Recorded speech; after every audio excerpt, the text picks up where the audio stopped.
Good evening, everybody. Welcome. I'm Bill Maley, Brighton Town Supervisor. Welcome to the March 13th, 2024 meeting of the Brighton Town Board.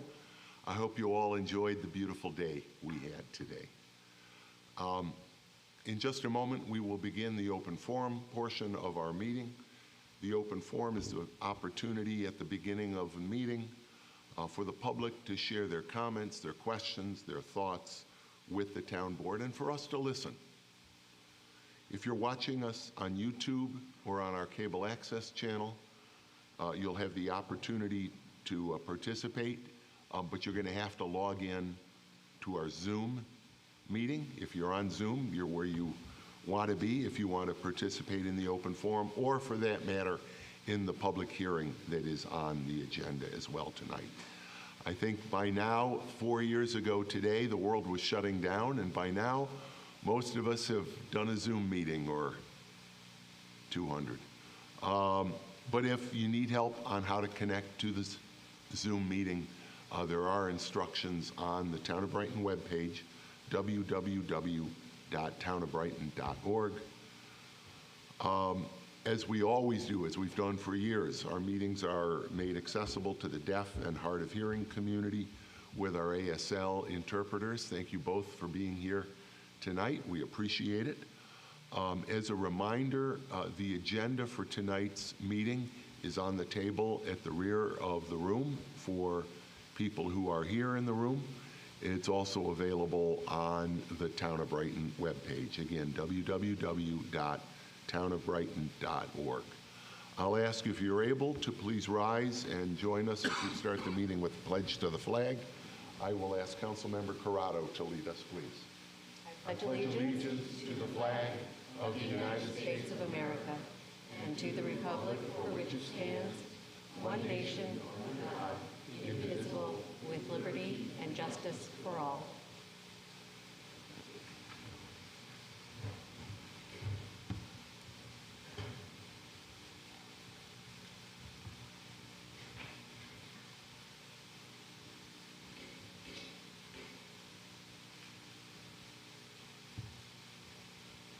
March is Women's History Month, and each year the town of Brighton observes the month with a town board proclamation. I'll be reading it in just a moment here. This year's theme for Women's History Month is Women Who Advocate for Equity, Diversity, and Inclusion. And of course, this region has been at the heart of the advancement of women's rights issues in America for nearly 200 years. But of course, in recent years, the town of Brighton has been the leader in addressing issues of diversity, equity, and inclusion among local towns. And therefore, it is most fitting that we honor and recognize this theme and issue this proclamation tonight. Whereas the roots of Women's History Month can be traced to March 8, 1857, when garment workers in New York City protested for equal rights and a 10-hour workday.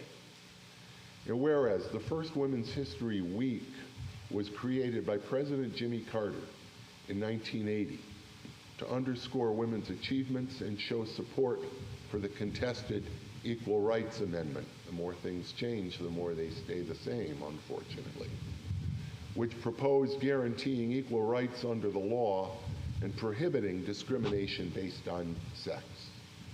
And whereas Women's History Month was established in 1987 by President Ronald Reagan to commemorate and encourage the study, observance, and celebration of the vital role of women in American history.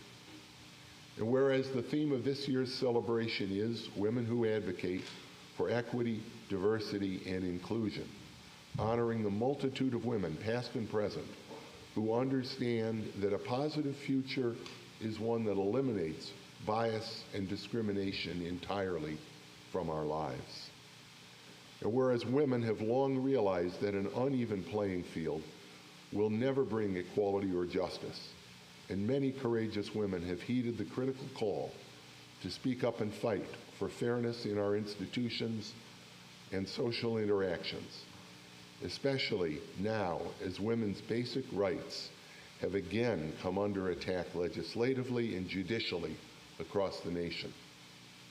And whereas our region is rich in women's history, with trailblazers like Susan B. Anthony, Elizabeth Cady Stanton, and Harriet Tubman leading the way for other women who generation after generation pass on their accomplishments, hard-won rights, and vision for equity, diversity, and inclusion to the next generation.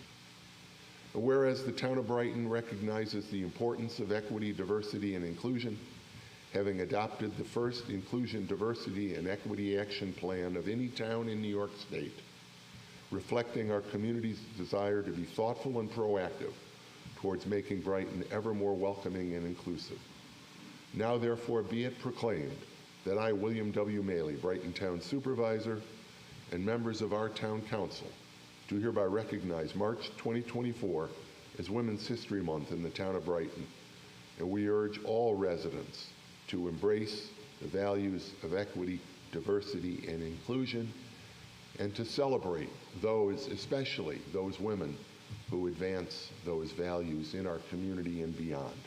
This proclamation is signed this 13th day of March, 2024, by the members of the Brighton Town Board.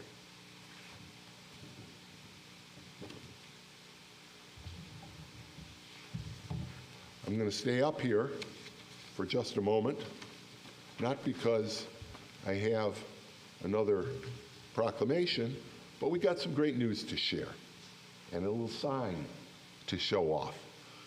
2 weeks ago at my State of the Town message, I mentioned that the Town Park Lodge now has its old, antiquated HVAC, heating and ventilation and air conditioning. Actually, I think it was really heating and ventilation. Forget the AC. The old system. It was an oil-based system. Has been replaced with a new air source heat pump system. Solar panels have been added to the roof. And with those improvements, I can announce that the Town Park Lodge is now the first net zero town building in the town of Brighton. This sign will be going up to let people know about this important sustainability achievement. This sign will be posted outside the Town Park Lodge. So we wanted to share this exciting news with the community, but also I wanted to thank our town staff, particularly Brendan Ryan, and the members, the volunteer members of the Sustainability Oversight Committee. It's been their commitment to sustainability and to this project that made it all possible. So thank you all. It's a great day for Brighton.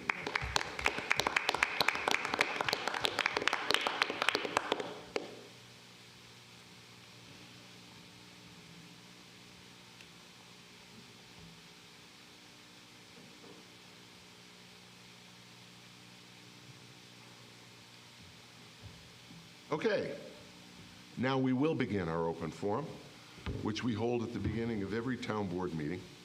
The open forum is an opportunity for members of the public to address the town board concerning any matter relating to the town, whether or not it's an item on our agenda, and an opportunity for us to listen to your words. If you're here in person and would like to speak during the open forum, simply raise your hand so we can recognize you. If you are participating in the meeting remotely, as I mentioned a moment ago, if you want to speak during the open forum, please join the meeting on Zoom.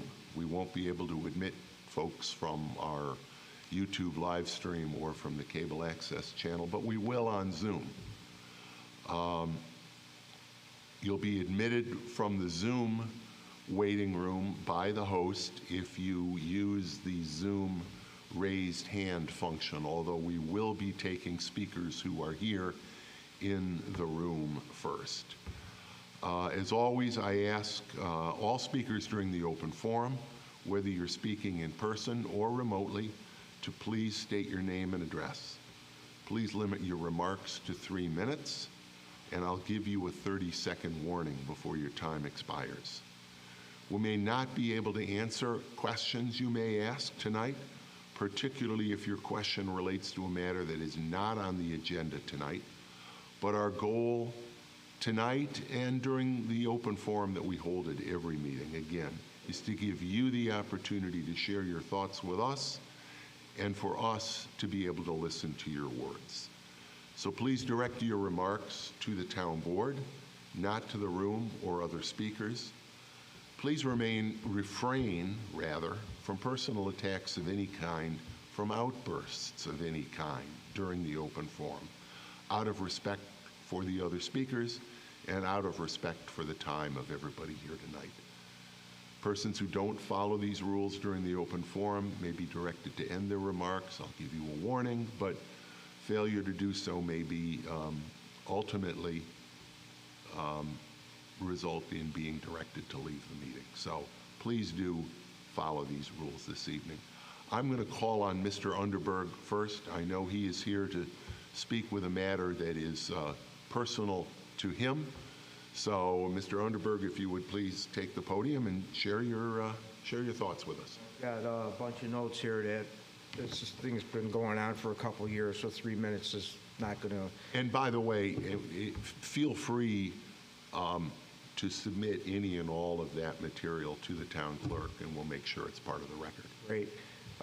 2 years ago, I filed a complaint of a barking dog. By the way, my address is 150 Meadow Drive, and the problem is with the neighbors, the DeWaters, D-E-W-A-T-E-R-S, Dennis and Lauren at 140 Meadow Drive. They rent a house there owned by, I don't know if it's Rubino, an absentee landlord who's had tenants in there for 6 years that have no concern of their neighbors, no care, disrespectful, and just continue to harass me. I'm to a point now, I'm going to be very blunt. I'm afraid that I'm going to either get killed or beaten by Dennis DeWaters.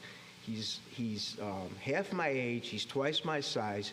And again, I will ask that you refrain from personal. Okay, sorry. Well, let me just say, by the way, the chiefs, your police department's been doing a great job. They've been called several times. And excuse me for doing it. I'm concerned about my well-being.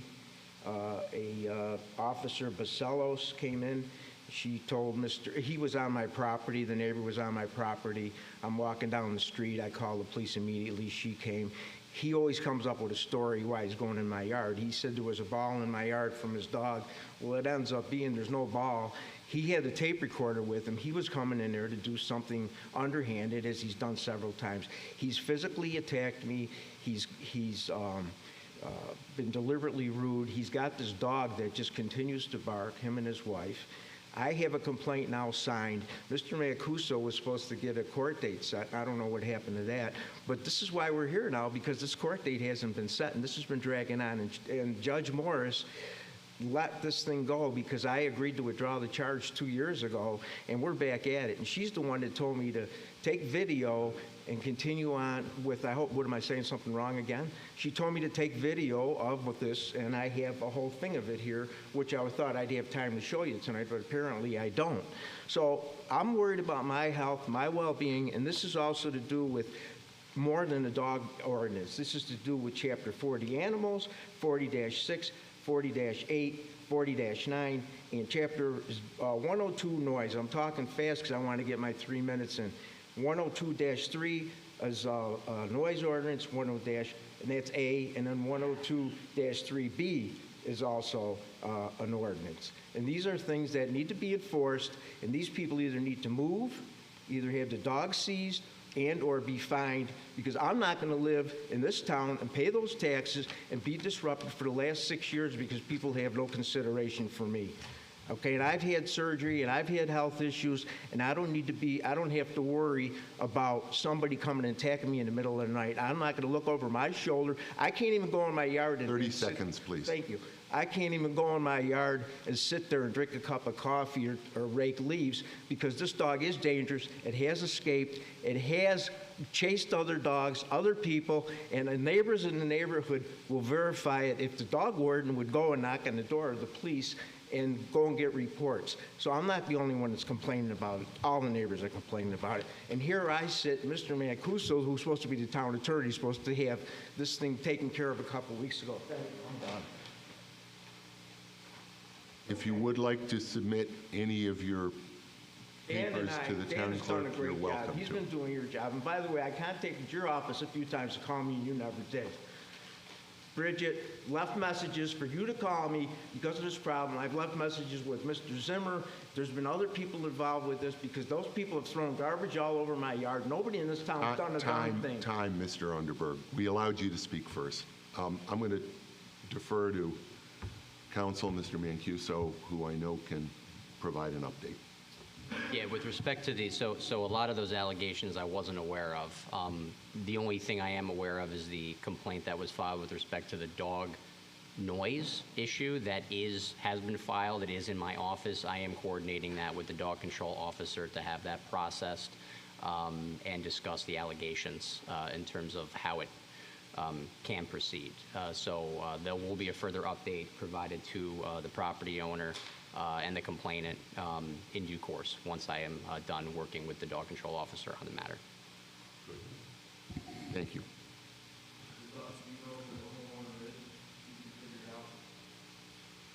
Yeah, it's a matter of public record, so I don't need any information in that regard. It's an LLP, and it's also... Mr. Underberg, if you have I mean, I will let you ask a Okay. question or Thank two you. of I Mr. appreciate that. Mancuso, but please come. Oh, do it by the mic. Yeah, they're listed under a some kind of a phony LLC, LLP, and if you go back to the previous owner is actually that corporation, and it's Alexa Roberti is how it reads, and she's Jara Properties, and her and her daddy and mommy bought up a lot of properties so Okay. they could go and rent them out to people like this that don't care about the... Okay, again, thank you. Any other questions for me? Because I'd be happy to... No, I think we're good. Okay. Thank you, Mr. Underberg. Thank you very much. Appreciate it. Take care, Mr. Amon. Is there anyone else that would like to address the board during the open forum this evening?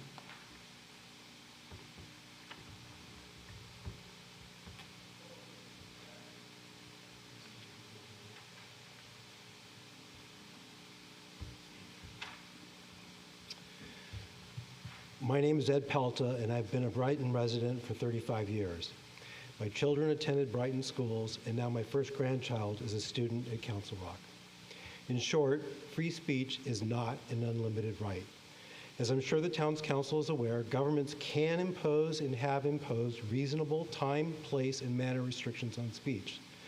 This was decided in 1989 by the U.S. Supreme Court in Ward v. Rock against Racism.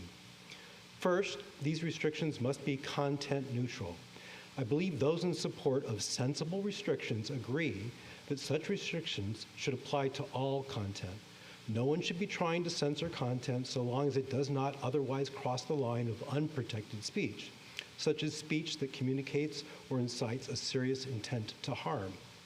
Second, restrictions must be narrowly tailored to serve a significant government purpose. Public safety has been held to be such a significant government interest. I would submit that protecting children's and their parents' safety at school, arrival and dismissal times, should be our paramount interest. I recently read remarks from Dr. Kevin McGowan, Brighton's superintendent of schools, calling for the need to protect the health and safety of our children. In his words, should children dismissing from school be forced to walk through a protest to get home at the end of the day? Is this what is best for kids? I think it would be better if protests and these types of events happened at a different time. Our most important responsibility as a school district and as a community is to keep our children safe. When large gatherings happen at 12 Corners at dismissal time, our children are inherently less safe. Disagreement happens, reactions are not predictable, traffic increases, more people are present. End of quote. I question the motivation of anyone that dismisses or discounts Dr. McGowan's concerns, and I believe that reasonable restrictions on times and distances from school can be narrowly tailored, even if the exact contours will need to be debated. Third, Restrictions must leave open ample alternative channels for communicating a speaker's message. No one is suggesting a complete ban. Restrictions can allow for speech at different locations in the town and even 12 corners, but at times that take public safety into account. In short, as a resident, as a voter, as a taxpayer, as a parent, and as a grandparent, I ask the town to do the hard work, to protect our children, and not take the easy way out by claiming its hands are tied in the name of free speech. 30 seconds. Doing nothing other than calling for respect and tolerance and hoping the issue will simply go away is abdicating the jobs you were elected and are paid to perform. Thank you. Thank you.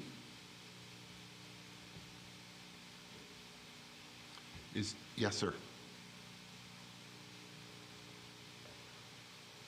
It's nice to see you again. Odette Spindle, resident of Brighton. Saw you 2 weeks ago, and thank you for the time again tonight. If you would again state your address, please, for the record. Excuse me? Your address, if you don't mind. 290 Ashley Drive, Brighton, New York, 14620.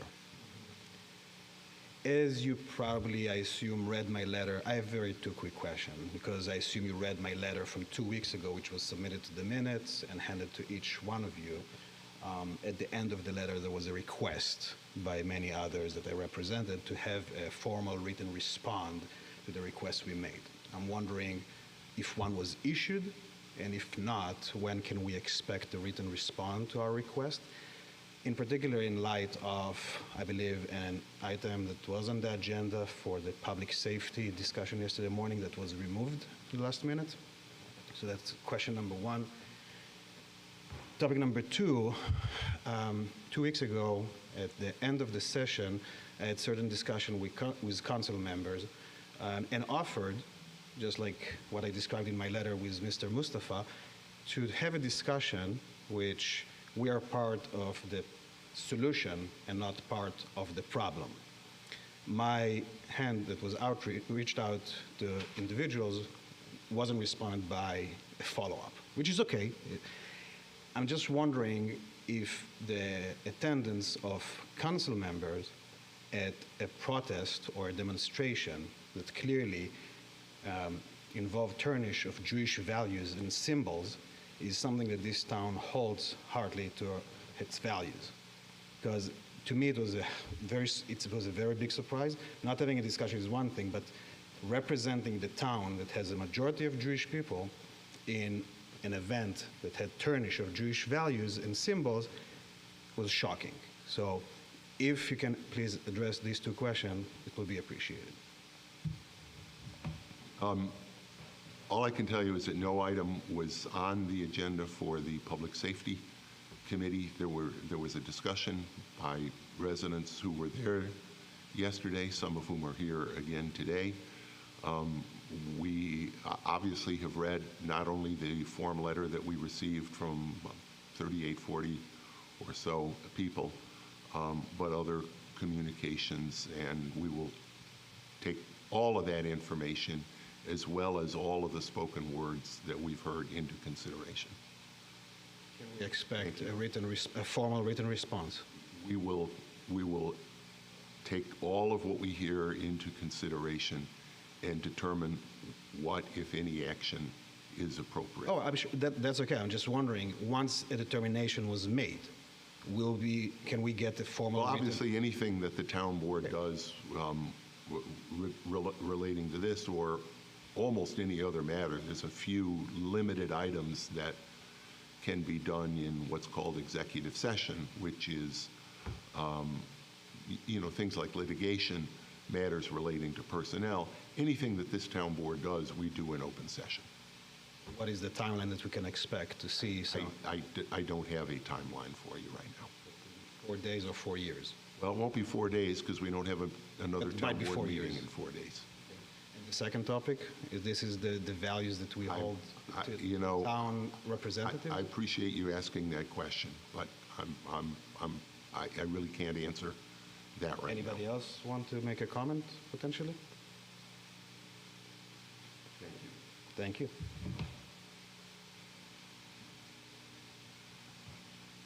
there anyone? Yes. Hi, I'm Leora Rosen. I live at 270 Willow Bend Road. I was here yesterday morning at the public safety meeting. When I had reached out a few weeks before, I was told that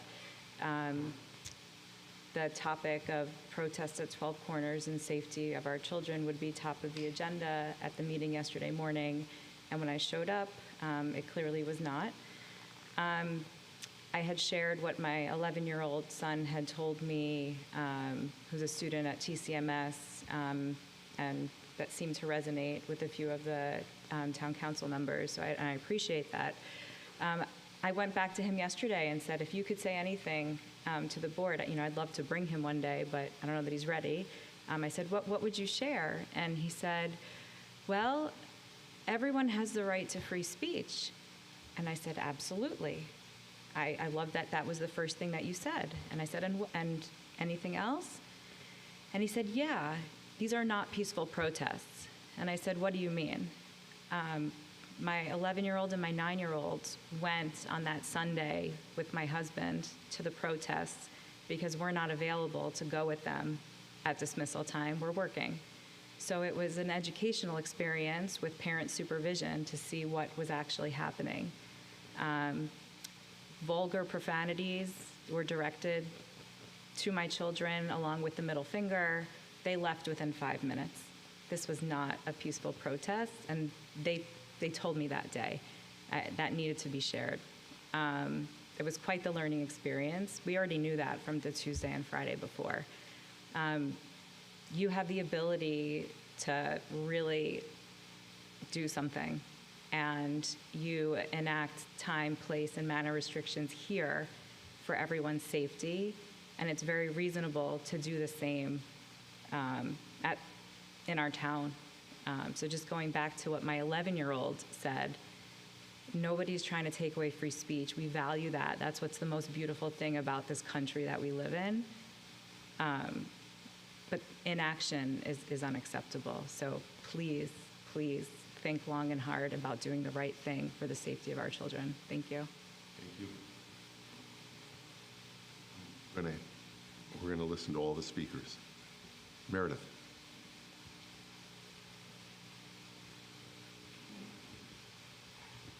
Hi, Meredith Dragon. I live at 139 Brandywine Lane. And once again, thank you for your time again tonight.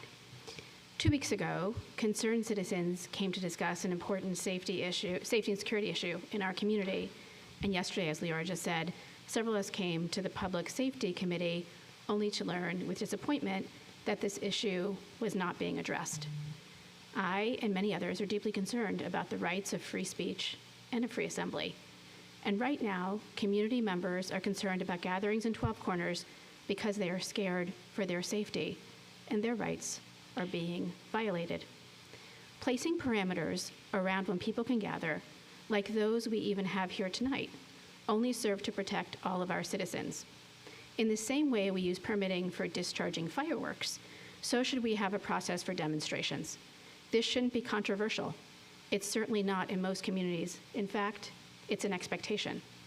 Most towns have a permitting process and have some mechanism for monitoring who and how protests and gatherings happen in the same way you monitor fireworks and presumably parades on main roads. This is a fair and acceptable practice. By doing such, you guarantee our safety and security when the community comes together for all people. Brighton is not Mayberry. As much as you may want it to be, and as we all want it to be, there are real issues here, and there are forces in this community who want to harm us. The town's job is to ensure that doesn't happen, and our fear is that without safeguards, it will, particularly for our children. This endangers all of us, including everyone around this table tonight. Please do the right thing and address the safety and security of demonstrations for our families, our children, and all members of the Brighton community. Please don't let political red herrings stand in the way of your responsibilities and duties as elected officials of the town that I and many others are proud to call home. Thank you.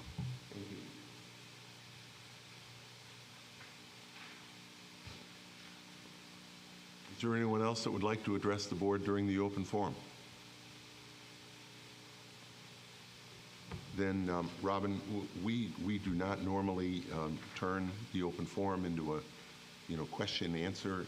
The residents come into the open forum to speak with us. So I'd like to continue to do that. I do want to turn to the Zoom to see if anybody on the Zoom, I don't see any raised hands.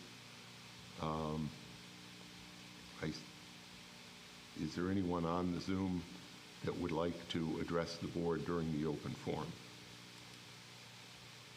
I don't see anyone. I would like to ask a point of clarification. Sure. A couple people have mentioned that Direct your point to me. There was an expectation that the agenda for the Public Safety Committee would have an item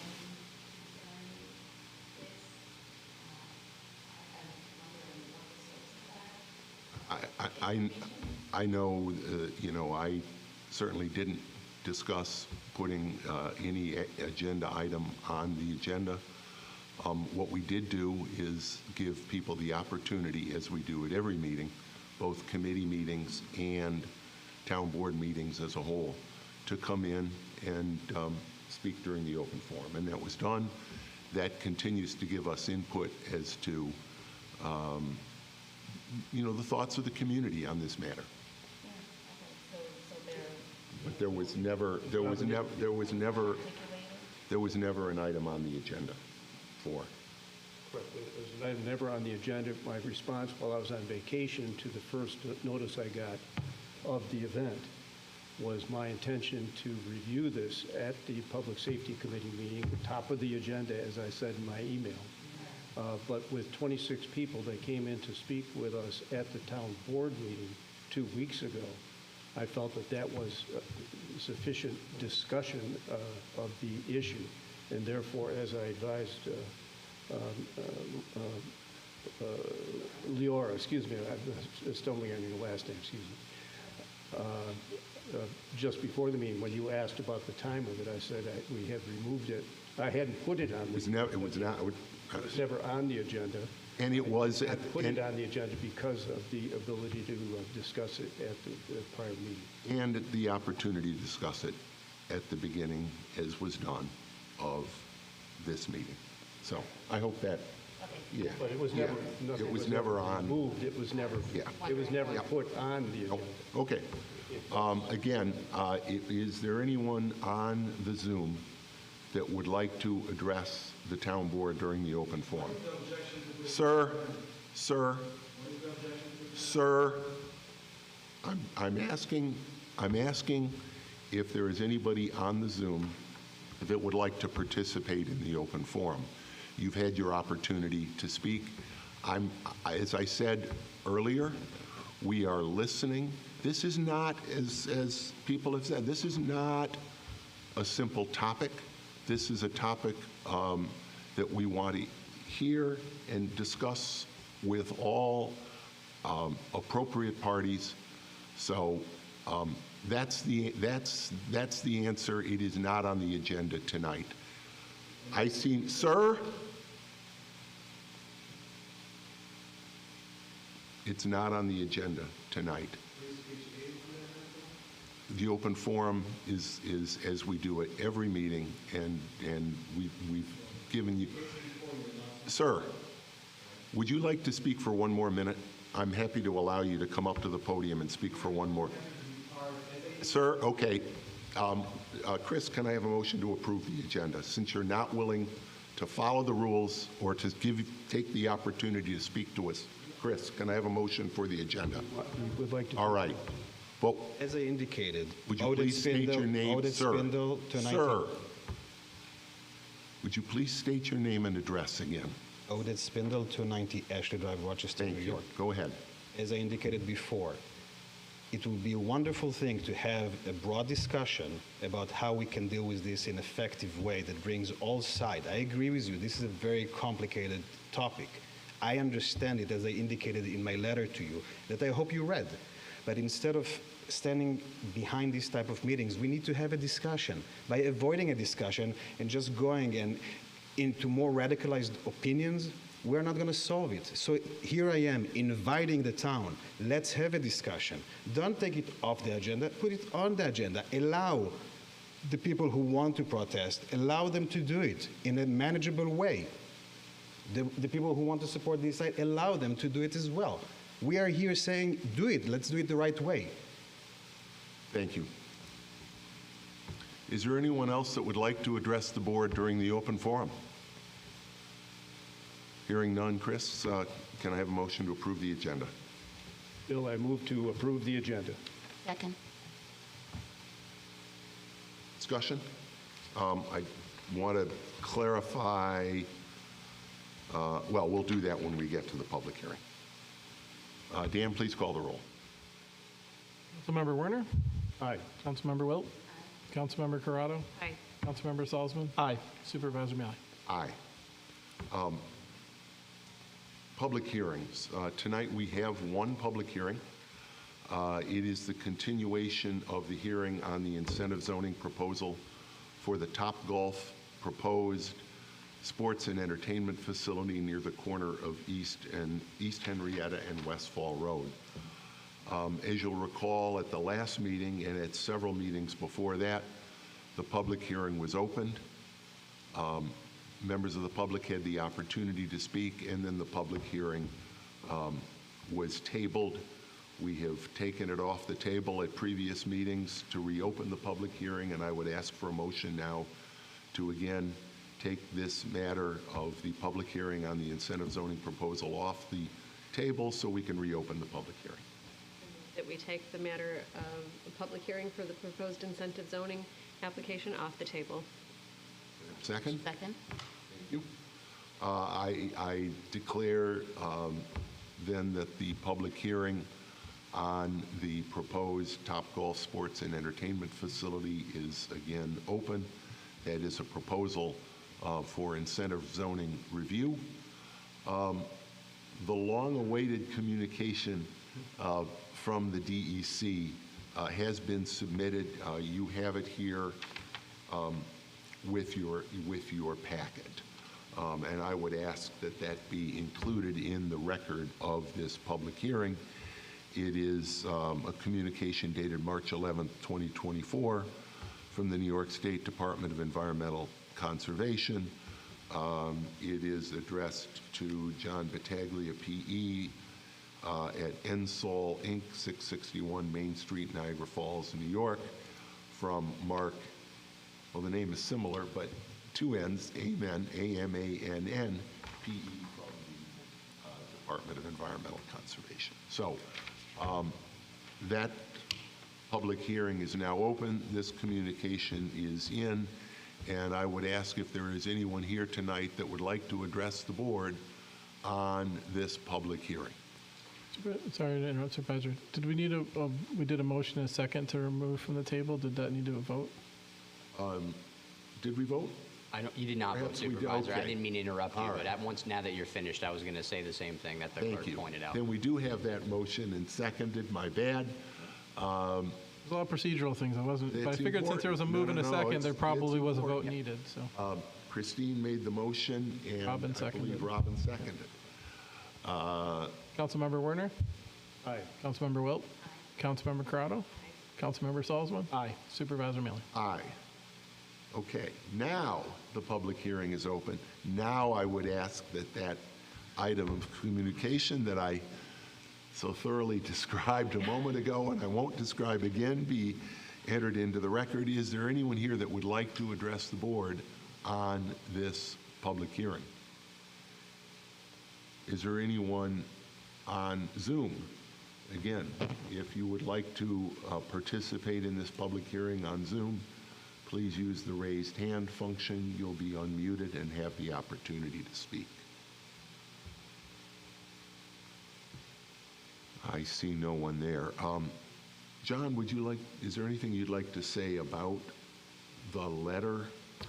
The letter, in sum and substance, was requested by, at the request of the town. The developer had requested that the DEC provide their feedback with respect to the operation, maintenance, and monitoring plan for this project because it is a site that was subject to remediation. So that was the basis for the request, and as the letter demonstrates, the DEC has reviewed all the documentation submitted by the applicant and approved it as being in accordance with the requirements of the applicable regulations, subject also to an approval of a environmental easement that the DEC will sign off on, which we will take into consideration as part of our overall approval process as well.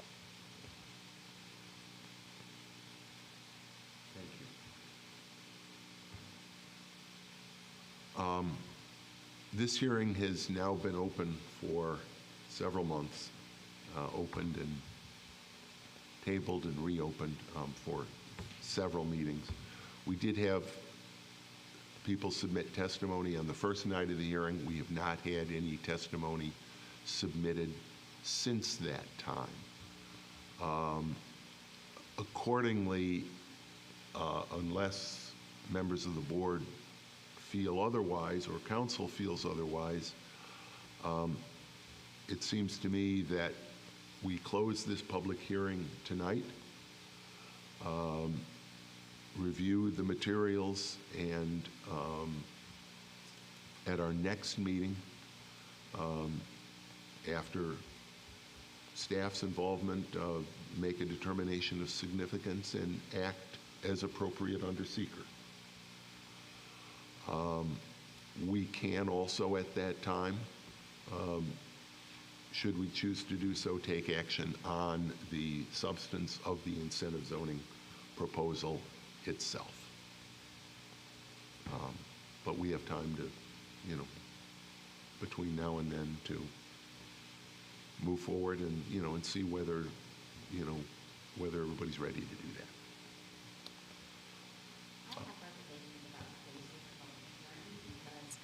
The item has been on the agenda in the same form 4 months, and so we just received the material from the DEC, and I don't think that there was the expectation of the public necessarily that this item would be, the public hearing would actually take place. So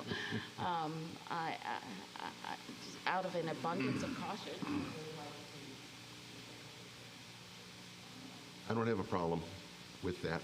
I think that's appropriate. I agree, Robin, to the extent we've had it open and then tabled and untabled, then opened, then tabled again. I think if we, on the agenda, we can then review it at our next meeting and see if people are ready to make any. I would certainly anticipate,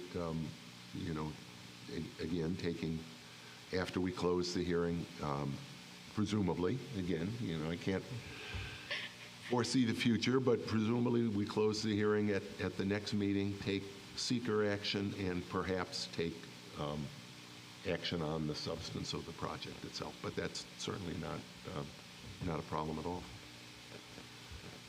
Then we'll hold the public hearing open and move on to communications. I move that we table this matter until. Do we need to table it? It'll be so it'll be a motion to continue the public hearing for the proposed incentive zoning rezoning application for Topgolf at East Henrietta Road for the next town board meeting on Wednesday, March 27th at 7 p.m. I move that we continue the public hearing as Mr. Mancuso has described. second. Dan, please, any discussion on that? Dan, please call the roll. Councilmember Werner? Aye. Councilmember Rope? Aye. Councilmember Corrado? Aye. Councilmember Salzman? Aye. Supervisor Mann? Aye.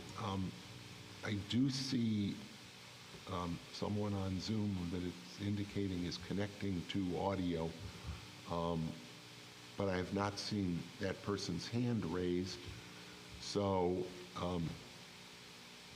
if that person does connect on audio and wants to raise their hand, we can reopen the public hearing tonight and continue on to take that person's input to the public hearing. But in the meantime, let's move on to communications. And did we have a motion to receive and file those communications? I move that we receive and file the communication. Second? Second. These are the ones we don't like. Steve Zimmer. Steve Zimmer has been with us for a long time. He has risen through the ranks. From his letter, he predates all of us. He started his career with the town in 1987 as a seasonal employee in the sewer district. I'm just going to read quickly from his letter. We all, those of us who were fortunate to have moms, after my mom suggested I get a job after high school. Mom, great job. We got a good one. And by the way, his mother at the time was working for the Brighton Recreation Department. So, Steve, it's been terrific having you. His last day, maybe this is an April Fool's joke. It says his last day on the payroll will be April 1st. Somehow, I don't think so. But in any event, we've been very honored to have you working very hard for the people of Brighton for so long. And we wish you all the best.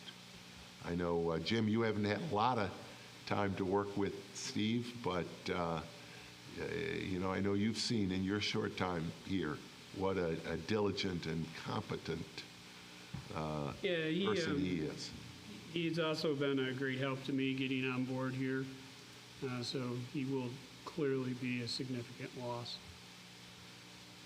Agreed. Agreed. Okay. Next, we have from Ted Aresti, the Director and Treasurer of the Brighton Fire District. We have the 2023 financial statement and auditor's report. The full report isn't included in the packet, but we have received that. And finally, congratulations from the CEO of the Arbor Day Foundation, naming the town of Brighton as a Tree City USA in 2023 for the 22nd year. So we have a motion to receive and file all of those. Dan, please call the roll. Unless there's any other comment. Yes, we have to. Huh? Yes, we have I to. already tried to tell him I didn't get his email, but he had his bases covered. Councilmember Werner? Aye. Councilmember Wilt? Sadly, aye. Councilmember Corrado? Aye. Councilmember Salzman? Aye. Supervisor Maley? Aye. I do see Mr. Connolly is now in the meeting. Mr. Connolly, if you want to be a part of the public hearing on the proposed Topgolf, feel free to raise your hand using the Zoom hand raise, and we will, I think that thumbs up means you're good. We don't need to be a part of the hearing. So we will move on the agenda to our committee reports. Robin, Community Services. Thank you, Bill. The Community Services Committee has not met in the intervening timeframe since the last town board meeting, but I do, as usual, have a few quick updates from our Parks and Recreation Department heads. From our Parks Department, the Parks Department is busy with Eclipse logistics as the big event is just over 3 weeks away, unbelievably.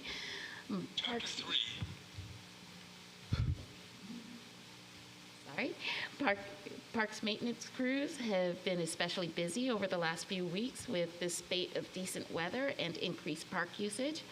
Park staff has removed all of the old playground equipment at Brighton Town Park and is now preparing the site for the new playground installation. Staff are waiting to hear back from the manufacturer on potential dates for the supervised installation, which again saves the town a substantial amount of money over the full installation by the manufacturer. But the installation should occur no later than late spring.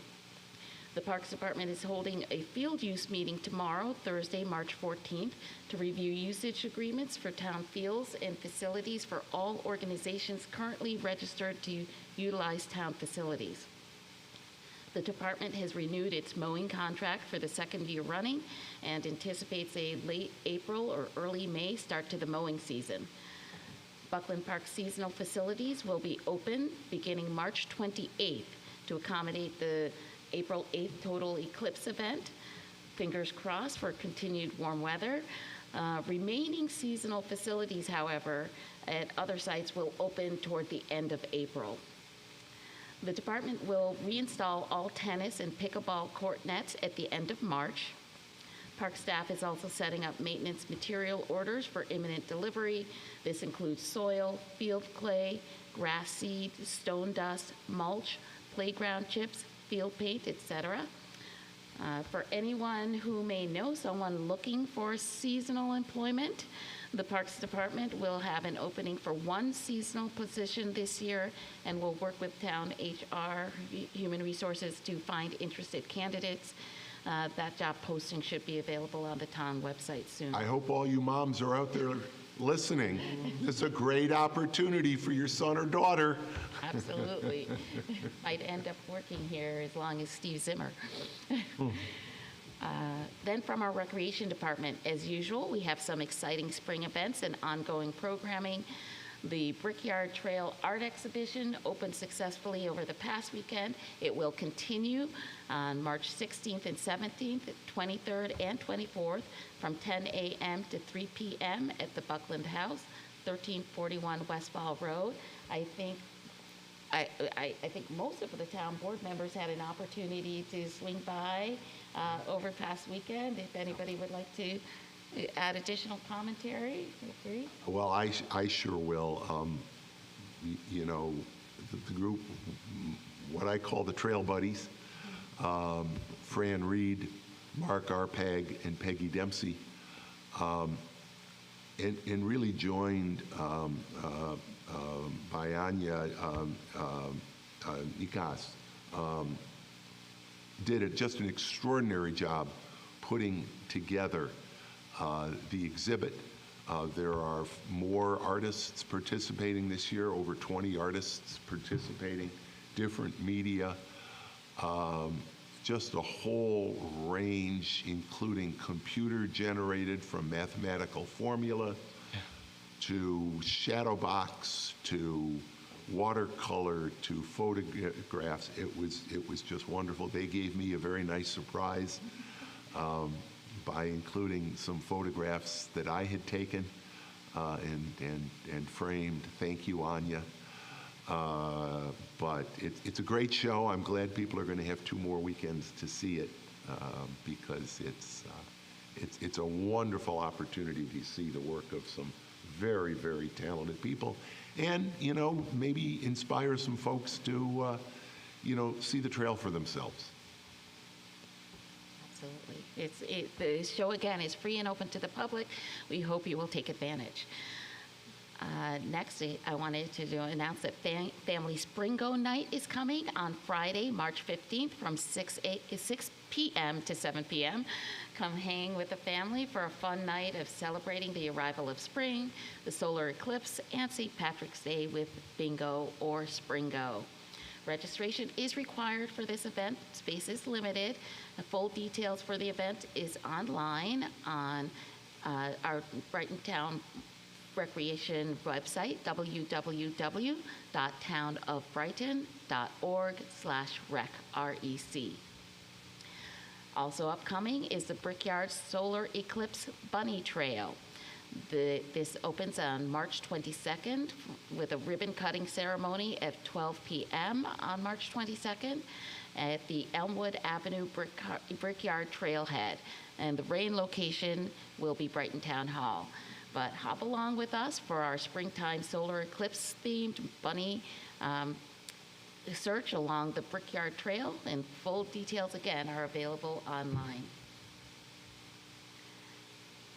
Brighton Summer Camp registration is upcoming. For Brighton resident registration, the date that that will open is Tuesday, March 26th at 9 a.m. And our non-resident registration will open on Tuesday, May 14th at 9 a.m. Full camp details are available online.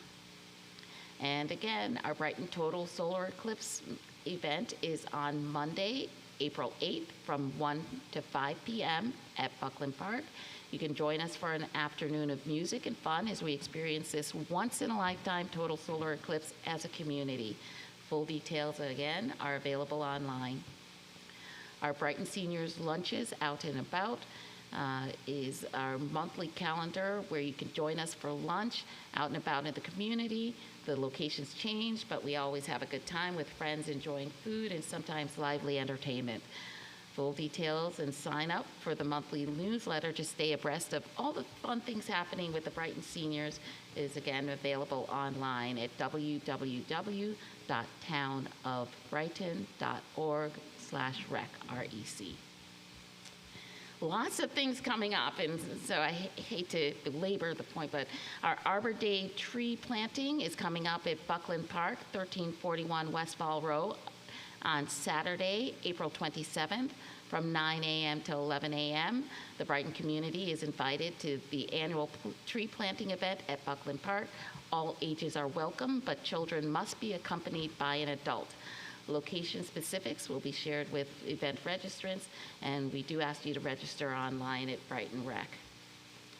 Our Drug Enforcement Agency Pharmaceutical Take-Back event, a semi-annual event, will take place at the Town of Brighton Public Safety Wing parking lot, 2300 Elmwood Avenue, on April 27th from 10 a.m. to 2 p.m. Also on April 27th was the Arbor Day tree planting, so we hope you can make it to one of those events. Our Brighton Clean Sweep will occur at Brighton Town Hall, 2300 Elmwood Avenue, on Saturday, May 18th from 9 a.m. to 2 p.m. 9 a.m. is kickoff here at Town Hall, and 9:30 to 11:45 a.m. we'll clean the streets, parks, and trails, and then 11:45 a.m. to 2 p.m. we will reconvene for lunch to celebrate the morning of hard work at French Road Elementary School cafeteria. Final event on the calendar here is our semi-annual electronics recycling and secure document shredding event that will take place at the Brighton Highway Department parking lot, 1941 Elmwood Avenue, on Saturday, June 1st, 9 a.m. to 12 noon. The next meeting of the Community Services Committee will be next Wednesday, March 20th at 9:30 a.m. or immediately following our Finance and Administrative Services Committee meeting at the Brighton Recreation Center Multipurpose Room. We do ask that you please access the Recreation Department through the Winton Road entrance, and as always, members of the public are invited and encouraged to attend. Thank you, Robin. Nate, Finance. Councilmember, I'm a little disappointed. We had 4 weeks of Taylor Swift mentions, and now tonight, no Taylor Swift. She's off the agenda, apparently. Well, I had, so let's see, the Finance and Administrative Services Committee last met Thursday, March 6th. There was one fun item here. I thought it was a typo, but I know Earl never makes mistakes. So the geese control was a fun thing that we discussed. And I thought that at some point the supervisor was going to ask me to run around and chase the geese. But I'm glad to know that we actually have somebody who does this and has been doing a good job, because as somebody who commutes down Westfall every day, I could tell you sometimes you stop and wait for the geese. Not anymore. So that was a fun item. Another item of great importance that we discussed was Brendan Ryan's request for the town board to approve an application for the purpose of updating our town's zoning code. You know, one of the things that we discuss a lot is making our town a more sustainable, a more walking, friendly community, a more biking friendly community by re-examining our zoning code and making those, suggested changes in our 12 Corners area especially. I think that's a great step. And I know all of my colleagues have worked very hard, and those are two great items that we've discussed at the meeting. And I just wanted to add that is, we are doing that with the help of I want to get the acronym correct, the EECBG grant. That's an energy efficiency and conservation block grant. You nailed it. And so that initial portion will be funded by that grant. That's exactly right. Exactly right. So, and then the other items that we discussed are, I'm sorry, Bill.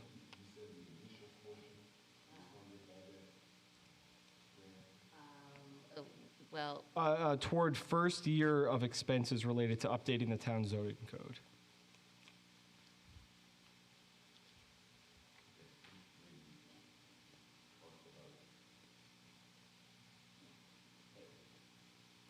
Great. And then let's see. So the next meeting, let's see. Nope. Well, great. That's all I have. The rest of the items are on today's agenda. Thank you, Supervisor. Public safety, Chris. Bill, we had our public safety meeting yesterday morning. First at open forum, we had appearance by many of the same folks that came in this evening to discuss rules regarding assembly and so forth at the open forum. Also an appearance by a resident who resides at the corner of Highland and Clinton, request that the town assist in obtaining streetlights for what she thought was an overly dark corner. Which will be referred to the county DOT. Well, yeah, I mean, it's it was on the one hand it was good news because the Highland itself, which is a town road in that stretch, she said is well lighted, but as we've heard Clinton from side. others, Clinton in there is not. And that's something, yeah, that we'll have to take up with the county and RG&E. Yes. Also, we had reports from the Brighton Fire Department that had 430 calls year to date, and we were told about the April 21st Female Firefighter Field Day, which has been scheduled, where the female firefighters in the department will show off their skills and much. Well, they're looking to recruit. They're looking to recruit women. And, we talked about Women's History Month. We talked about DEI. Kudos to Dave Metzger at the fire department, who has led their DEI work. And this is part of that. They recognize it's important to have more women. And so as part of their ongoing recruiting efforts, they're going to really target this event towards women. Excellent. DPW, the Commissioner of Public Works reported that they're reviewing the summer construction schedule and that spring cleanup has begun due to the mild weather. So we're off to an early start. Brighton Police reported on 8,633 calls for service so far year to date. Henrietta Fire District also reported on their calls, and in West Brighton there have been 155, and overall there's been about a 5% increase in calls to the Henrietta Fire District, at both generally and for West Brighton. And they're working on eclipse plans as well. We did not have any updates on various crosswalks, but we're still working on the town's crosswalk ordinance Policy. policy. And next meeting will be April 19th at 0800 hours. Thank you, Chris. Christine, Public Works. Public Works followed public safety, and it's a good thing it wasn't the other way around, because we'd still be waiting for Public Safety Committee to convene. Public Works Committee had a very robust agenda and robust discussions. We had residents continue the discussion about the potential for sidewalks on Clover from Roland to Esplanade, and perhaps as far south as Babcock to Esplanade. The residents brought up some concerns about drainage. They had questions about the formation of sidewalk districts, snow removal districts, And then, by chance, we had County DOT present as well for another matter on the agenda, and we were able to also get their feedback on process and funding. Funding for sidewalks on county roadways is controlled by the county executive, not the county DOT, but there is potential for shared support of installation of sidewalks if and when Yeah. that is worked out. Specifically, right now, the county executive, one of the many initiatives that he has been leading in terms of sustainability as well, their climate action plan and the like. But the county executive's office has set aside a pool of, I believe, $20 million for sidewalk improvements in connection, for supporting sidewalk improvements along county road reconstruction. And construction. Projects, yeah.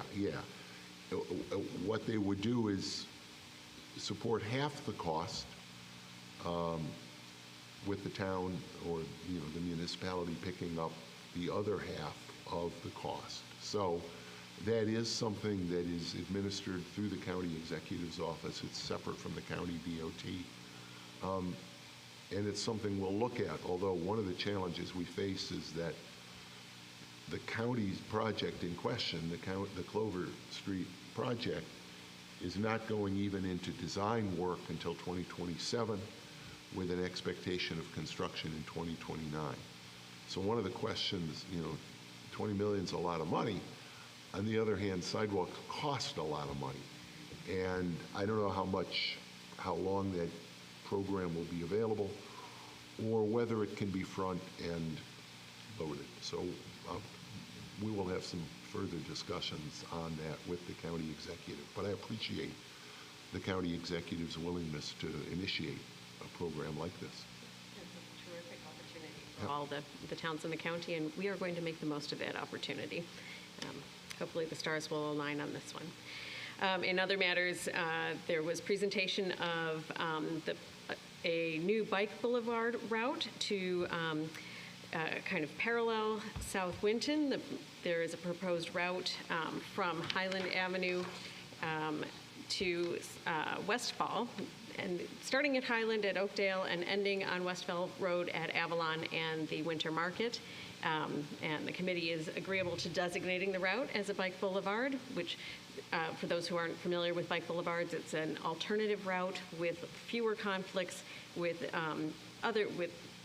non-bicycle vehicles, and it's a way to encourage folks who may have some concerns about traveling along heavier, busier corridors. So it would be our second bike route in town, our bike boulevard, I should say, in town. And only one little twist to it, the beginning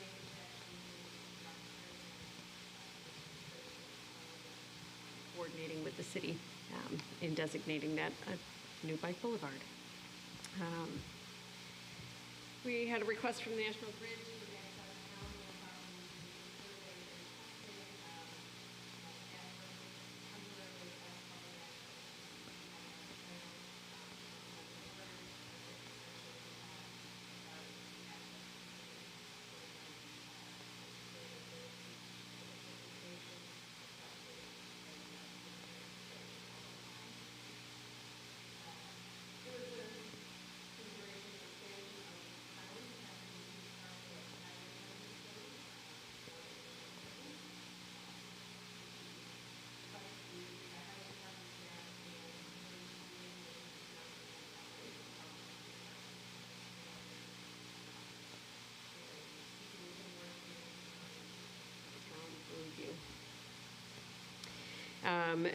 we had a presentation from a member of the Conservation Board and Tree Council, Mitch Nellis. He proposes to do a complete survey, a complete inventory of all town-owned street trees. He's researched the use of consultants and readily available software packages to do the count, and estimates he can complete a full count of all town trees, collecting some key data on each one by the end of this summer. The project would produce a final document that would become the basis of a living document that can be maintained going forward as the town's tree inventory. So with that presentation, with that proposal, the town will follow procurement policy to ensure that we have properly sought proposals from other potential vendors, and we will give it further consideration. And that is notable considering that we just got the Arbor Day proclamation. One very important point in taking a survey like this is that it positions us for seeking grants in support of our town forest, which keeps us as a town. What is our designation? And Tree City USA. Town Hall renovation project. I have to say I was sad that I had to step out before this matter reached the agenda as we went through it, because I was eager to hear the results of the geothermal test performed last month. Very positive report, and it's been very encouraging for the implementation of geothermal HVAC service here in Town Hall. Fast forward, a little more time, and we will not be sitting in quite as warm an auditorium as we are this evening. County DOT project updates. We had an update on the Brighton-Henrietta Town Line Road project, which also includes a portion of South Winton Road. There was considerable discussion about possible street calming and complete streets elements on South Winton, and the County DOT staff will take those into consideration. Their purpose for being present was to request night work near 590. And my understanding is that the committee is generally agreeable to the request, and so that work will proceed. There's not a lot to be disturbed in the wee hours over there. No updates on state DOT projects at this time. Town project updates. Let's see. We had the presentation of the Carmen Clark Lodge sign tonight, so that was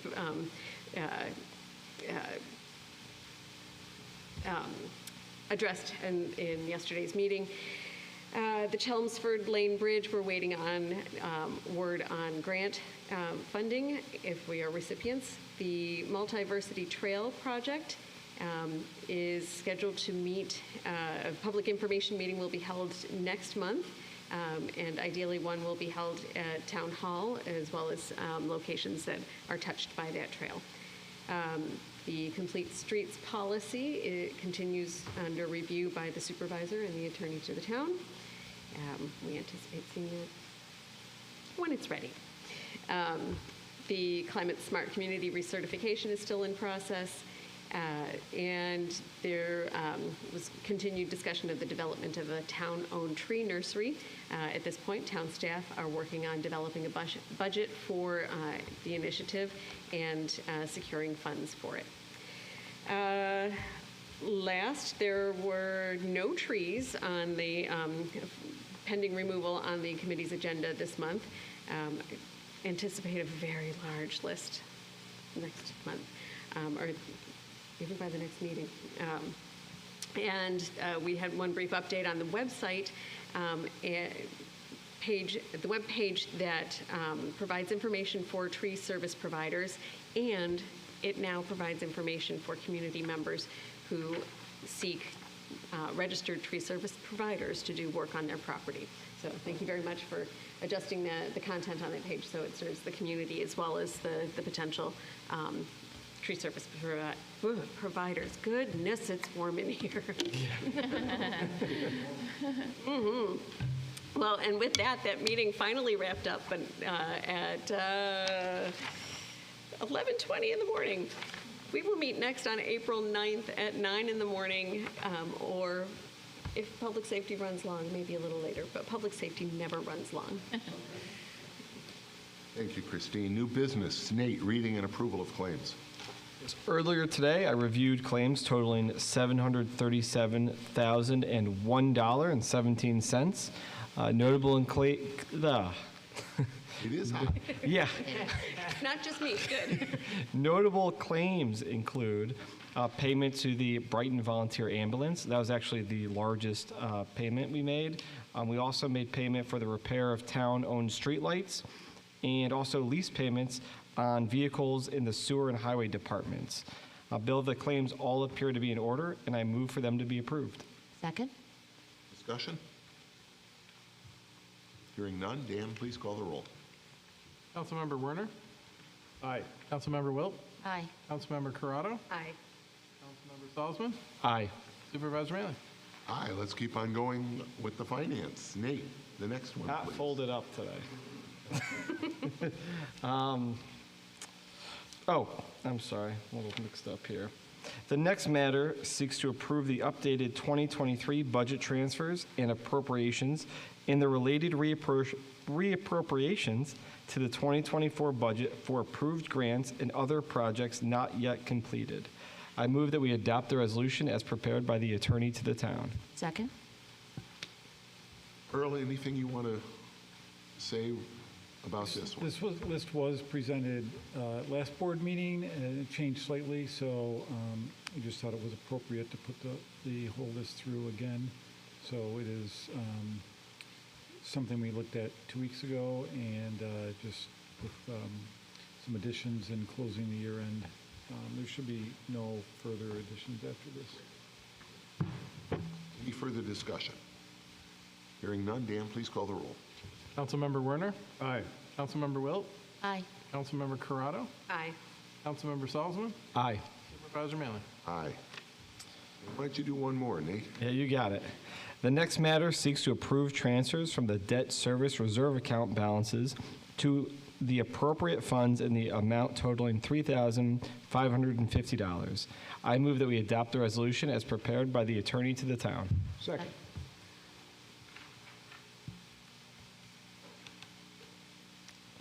Earl, any commentary on this one? Well, I don't know how much background you want, but essentially each year, when we do a bond and there are leftover proceeds, they go into a set-aside account and to be used only to pay down the debt service. So this is an annual event that we do. And because interest was higher last year than normal, the amounts to transfer were higher than budgeted. So this just does the accounting to recognize that. Discussion? Hearing none, Dan, please call the roll. Councilmember Werner? Aye. Councilmember Wilt? Aye. Councilmember Corrado? Aye. Councilmember Salzman? Aye. Supervisor Manley? Aye. One more, Nate. Yeah. The next matter seeks to approve a capital project closeout for the 2022 Parkland Project Bond to the Debt Service Fund. I move that we adopt the resolution as prepared by the attorney to the town. Second? And again, Earl. Quickly, this is one of those bond remaining proceeds that is going to get closed out into the debt service fund, and in future years will help pay down that debt service. This relates to the purchase of the land at the corner of Winton and Westfall. Okay. Further discussion? Hearing none, Dan, please call the roll.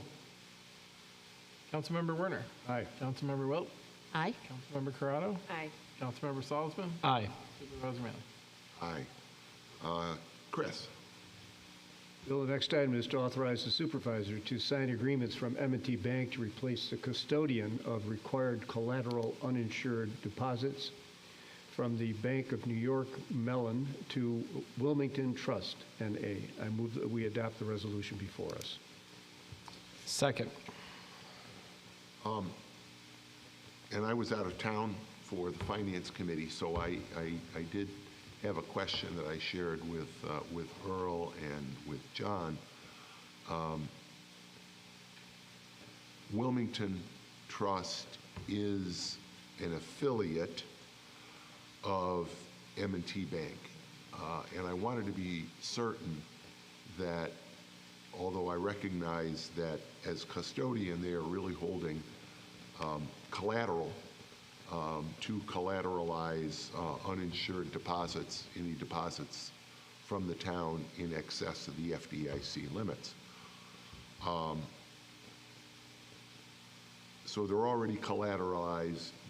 The Wilmington and, you know, what is currently Bank of New York Mellon simply holds them as a custodian. But I wanted to make sure that there were no issues with the fact that the Wilmington Trust holding that collateral is affiliated with M&T, that's not something that gives rise to a concern from the Comptroller's office. And Earl, you had a chance to review and get back to me, and I gathered that it is not an issue from... Yeah, so we double-checked with our audit team, and in fact, some larger banks do their own collateralization, like JP Morgan Chase. So, you know, because it is invested outside of the bank, there is no issue with the relationship. They're separate entities, but I guess under common ownership. And yes, we received a list of the many, many millions of dollars of collateral that they hold, backstopping. Yeah, they submit reports every month, which are the auditors review carefully at the end of the year to make sure we're, you know, within state guidelines for collateralization.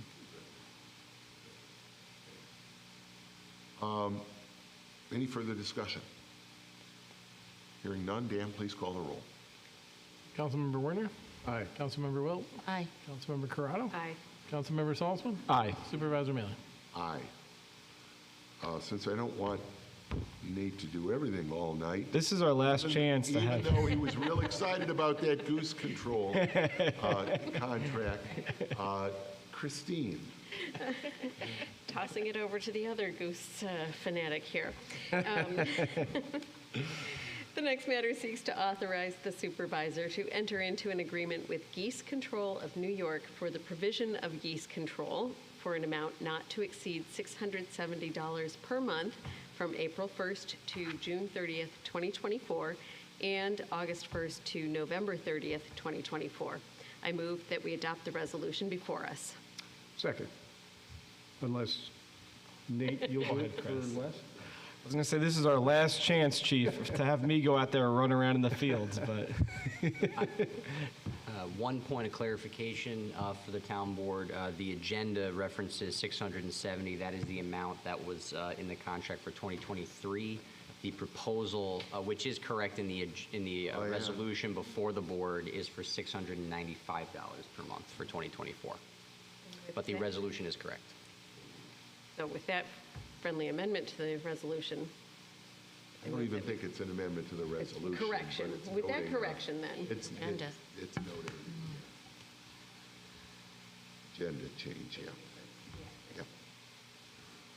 Further discussion on that. As always, we do not engage them during the month of July because of molting. So we want to give those geese a fighting chance. That's right. And they really do. I mean, this is, you know, we have long used these services, not in our nature parks. I mean, you won't see geese control.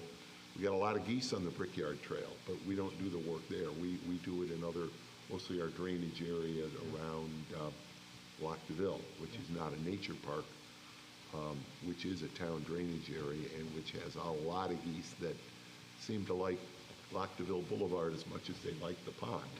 So, all right, we have a motion. It's been seconded. Any further discussion, serious or otherwise? Dan, please call the roll. Councilmember Werner? Aye. Councilmember Wilt? Aye. Councilmember Corrado? Aye. Councilmember Salzman? Aye. Supervisor Mealy? Aye. Robin, the last item of new business. Certainly. The next matter seeks to approve an application for an energy efficiency and conservation block grant program voucher in an amount not to exceed $76,350 for certain updates to the town's zoning code. I move that we adopt the resolution as prepared by the attorney to the town. Second. Sorry. So now I want to get back to the question that I had. This is a grant of $76,350 that we would be applying for. Is there a time period for using that money? Or is it simply money that goes toward, we don't know obviously what that's going to cost. We would need to go out with an RFP for professional services. And presumably that $76,000 will go towards whatever the ultimate determined cost of the project is going to be. Okay, all right. I just wanted to make sure we weren't somehow, stuck using this in 2024. Okay. And Supervisor, the letter spoke to the usage, the anticipated usage of it in the first year, but it was framed in a way that it would cover at least the first year of expenses. So in the resolution, I did not necessarily restrict the usage of the money to any particular year. Great, thank you. And again, this is only an application for that grant. We will at a future time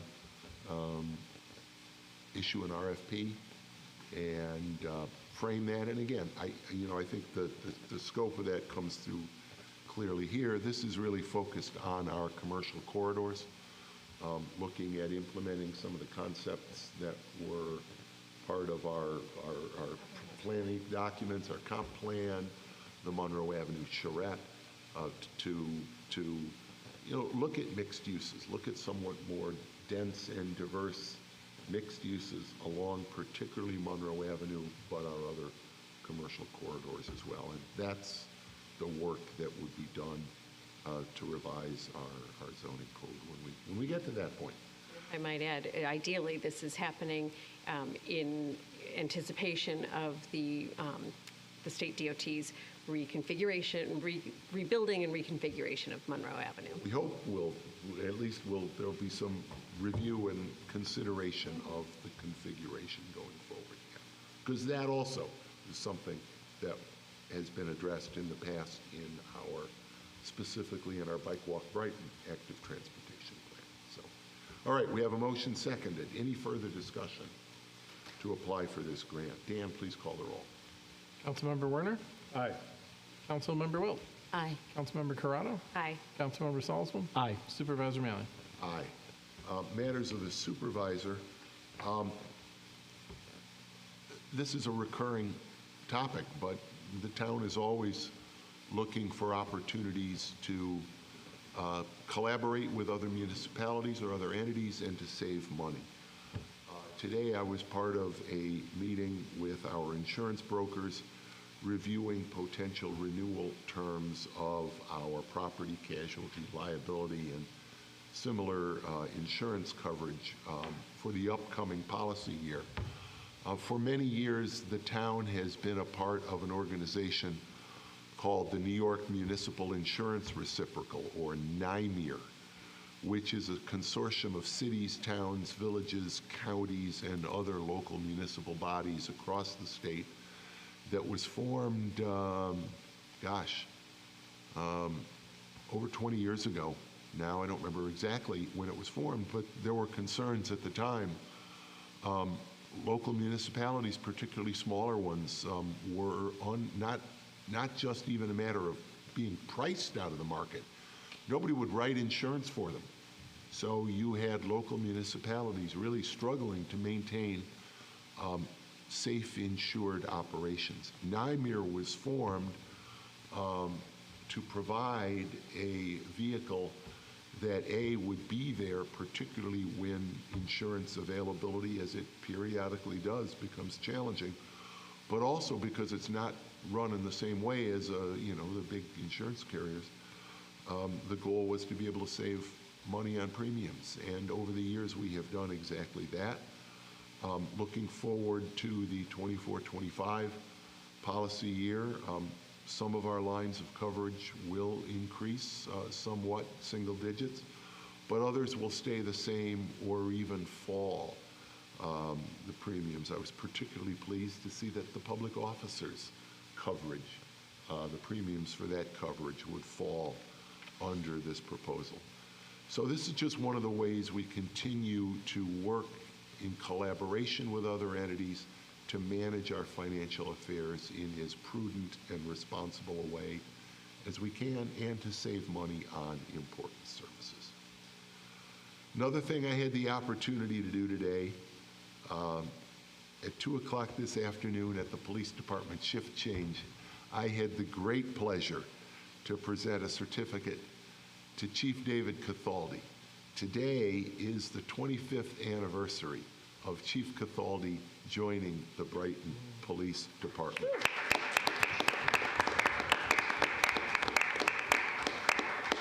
The chief served a little over 3 years with another agency, but he came to us 25 years ago today, and presenting that certificate during roll call. We had a great crowd of officers and civilian staff from the police department down there.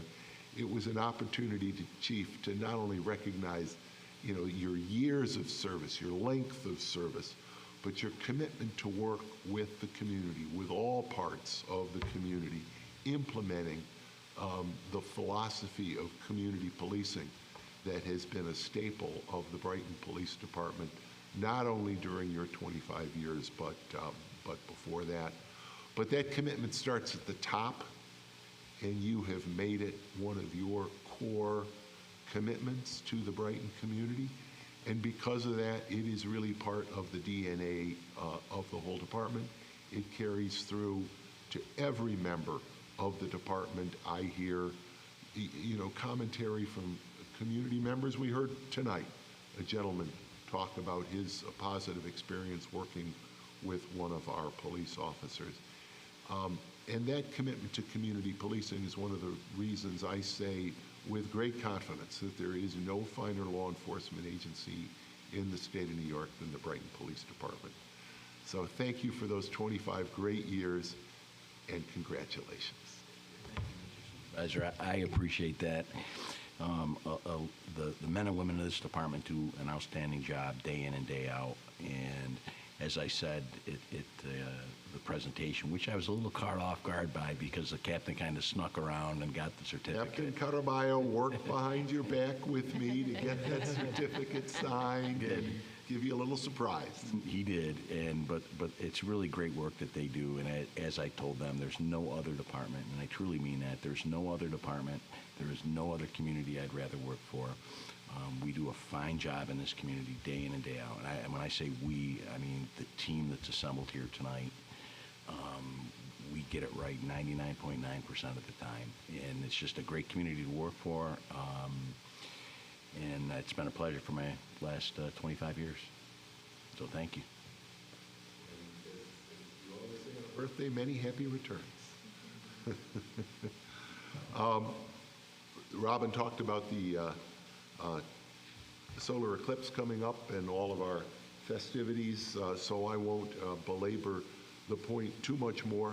I will say, and we got another police connection here, we do know, based on past experiences in other communities that have experienced total solar eclipses in other parts of the country, we can expect a tremendous influx of people into the Rochester area, and B, some very significant traffic challenges.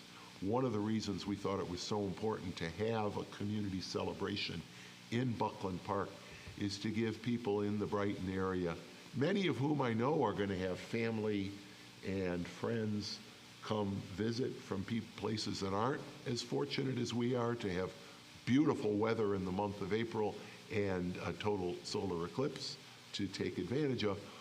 What we want as many people as possible to walk, ride their bikes, or if you live far enough away, carpool. Again, as I mentioned, And if I may add, Route 12 also runs past yeah, that's Buckland right. Park and Or drops take you the bus. right there. Absolutely. Good call. We will have parking. We're going to be sharing more information about all the parking plans. I mentioned and thanked the Church of Jesus Christ of Latter-day Saints right there as well, who was graciously offered their parking lot for parking. So the music from Shine, what a great name for an eclipse celebration, and stay and hear them. We will have, there's been a lot of talk about eclipse glasses. We will have certified eclipse glasses there in quantity.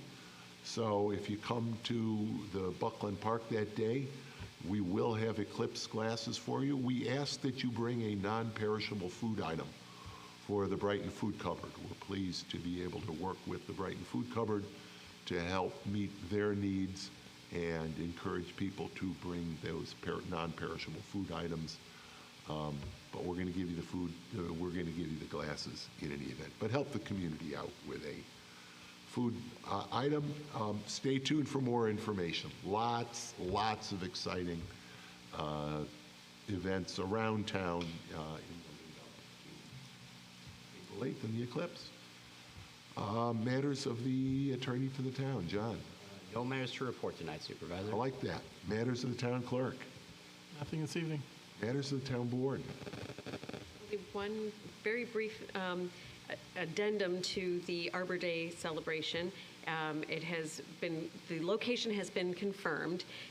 It will this year be at, in the parking lot of the First Rochester Baptist Church at 175 Allens Creek Road, accessible by the Auburn Trail if you would like to bike on over on the 27th.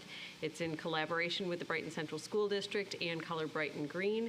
We're looking for all hands available to help pot up trees that will then be distributed throughout the community, as is tradition for our Arbor Day events. We encourage folks to register at townofbrighton.org/REC.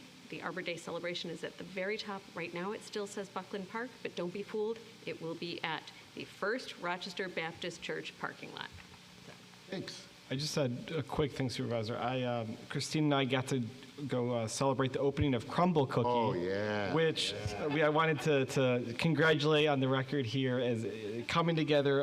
Whole Foods Plaza is coming together very nicely. And I got to tell you, this job is great, but it's even better when you can eat cookies first thing in the morning as part of your town board duties. So congratulations. Save your cookie till later? No, I ate it right away. Oh, neat.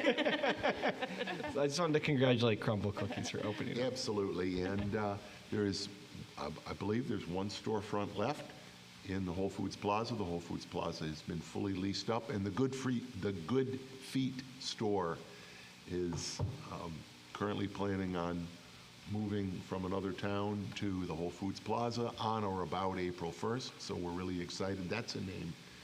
Yeah. It's a local business, but well-known around town. So the Whole Foods Plaza has been, as we hoped it would be. It filled up very quickly, and so kudos to everybody that's in there. If we have nothing further from the board, can I have a motion to adjourn? I move that we adjourn. Second. Call the roll. Councilmember Werner? Aye. Councilmember Wilt? Aye. Councilmember Corrado? Aye. Councilmember Salzman? Aye.